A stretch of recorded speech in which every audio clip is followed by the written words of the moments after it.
Kasi yung iniisip namin nasunog baka siya. raw, pag Mayor, nasunog baka 6 months na itayo kami May- ulit. Ay, kung kayo daw po yung nandun ang nangyari, mas nandito malaki yung po sunog kayo. sa Baseco. Baka daw po 6 Mas months. malaki yung sunog sa Baseco. Pero 3 months yun natapos. 240 plus yung townhouse. Buhos. Hindi ano, pati kalsada, pati kuryente, pati tubig. Ayun ang mga mahihirap gawin sa isang malaking development. O, natapos namin 6 months. May part pa sila.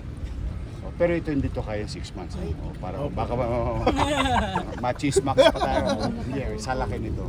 Pero hindi pwede mangyari yung naranasan nyo na para kayo naghihintay sa wala. My presence and my team, the Vice Mayor, is today is a statement that we are going to put an end to your Thank you suffering. po. Thank you.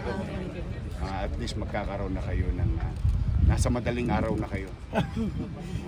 Makikita nyo na yung bukang liwayway. Wala na sa Paris Mang, sabi nila sa tropa, at least yan, maliwanag din, narinig nyo, 8 pose na lang yung hinihintay. Opo. Then we're gonna go to another procedure. At ang isang Which is, malinaw po doon, Mayor, hindi kami ipaprivate. Hindi. Magkikita pa naman tayo, di ba? Baka magripuhan ako ng mga taga-Herbosa. Hindi, kayong ano dyan. Opo. Yung papaniwala dyan.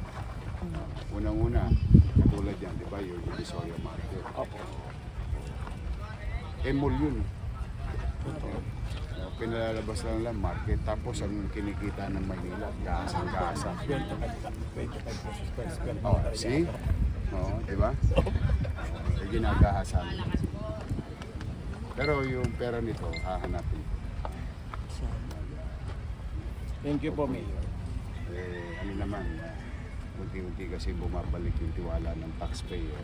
So yung efficiency rate natin medyo maganda. And I'm gonna report to you sa taong bayan sa State of the City. Ano ang naging progress natin.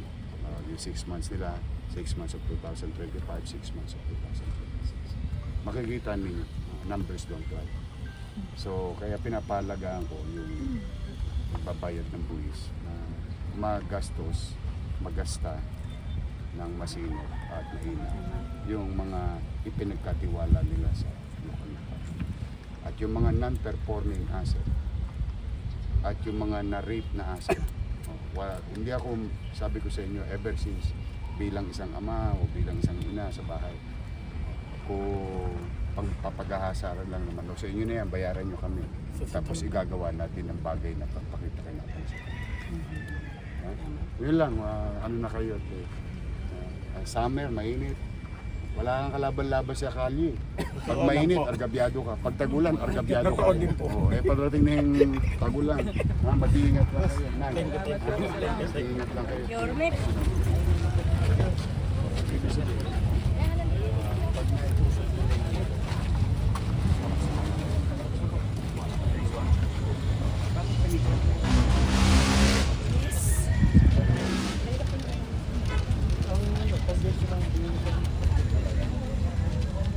So okay lang na pag yung mga pwede sa kalsada para masabi lang kami.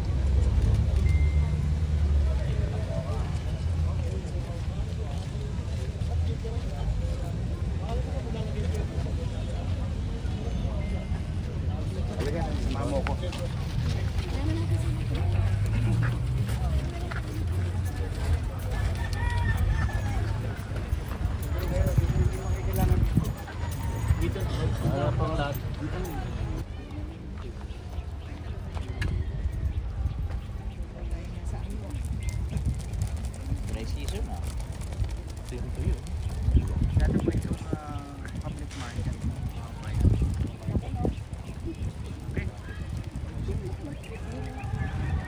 Resort.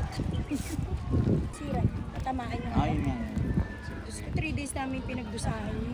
Sumulit na yan, natin natin. Wag, sir. Hindi nga namin alam. Hindi pa nga nagawa. Birthday, Sabado, Lady May. Sumulit natin eh. Kada may resort dito.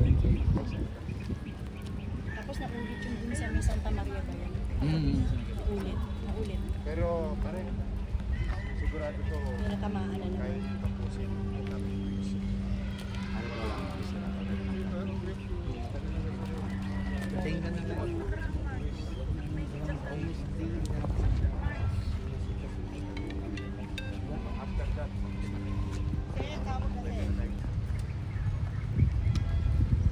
unang lumaki yung puno kaysa building.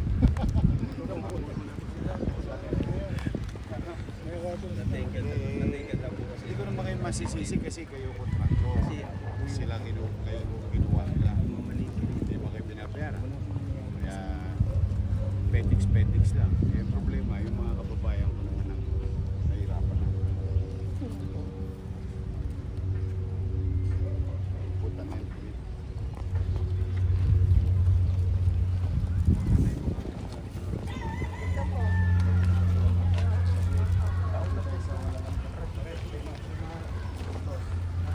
Andres.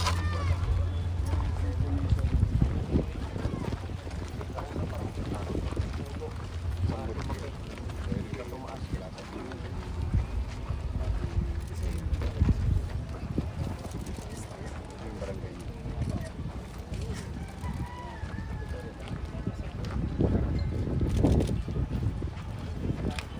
Asan po yung ano natin? Ali. Ali tayo.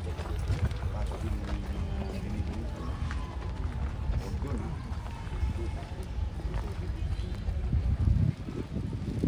Alam niyo ba makasaysayan doon? Market. Sir, Di ba tao mga 60 years na ninyo? po yung nanay ko nagtitinda dito. Buhay pa siya. Ilan po? Yung tatay pa niya. Retail market na to. Yung nanay mo. Tama po. Pinuno. Isa to sa pinaka malaking espasyo ng lumang tondo. Rizal at Sir Mayor, nung bago mataglan ng Brian.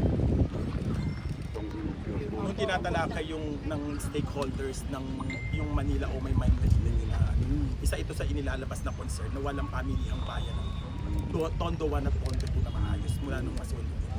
Kasi nung nagkaroon kami ng meeting sa Manila o may Manila yun na flagship sa tourism, isa ito sa inilalatag na nawalan ng customer. Kasi dati pag may mga foreigner, dinadala dito para makita yung mga tinda namin. Ngayon po nawala. Anyway, pasabi niyo sa mga miyembro niyo. Magamat na ginawa nila nila walang nakapandang pondo. Gahanap na ako ng pera ko dati. Hi, thank you, Lord. Thank you, Lord.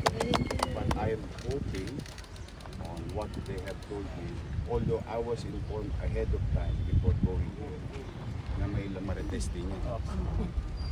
Lalo na't pagsalin sa salita. But so it's true that the phase 1, phase 2 is yung phase 1 medyo tapos na. So, We're going 4 years na. pero once na nag-umpisa ako, I'll make sure it will be finished. Kasi hindi ko pinakikailaman yung mga kontrata nilang ipinapasok ng araw to create certainty. Ayoko naman sasabihin nila benga rito. Inantay ko silang I have to put an end to this. Hindi to pwedeng waiting. Hindi naman po pwedeng pagwawalang bahala yung sitwasyon sa airport. Una, nagpe-permission na yung mamimili, manininda, at saka yung kumuli. Hindi na nagagamit ang maayos. So you tell them, makikipag-coordinate kami sa Maynila, mabigay na ng tama yun. Actually, sisingilin ko pa sila. Paano sila nakapaglagay ng tubo dyan, private property. I mean, government property. But para hindi na masyadong maraming alingas-ngas, just request them to submit.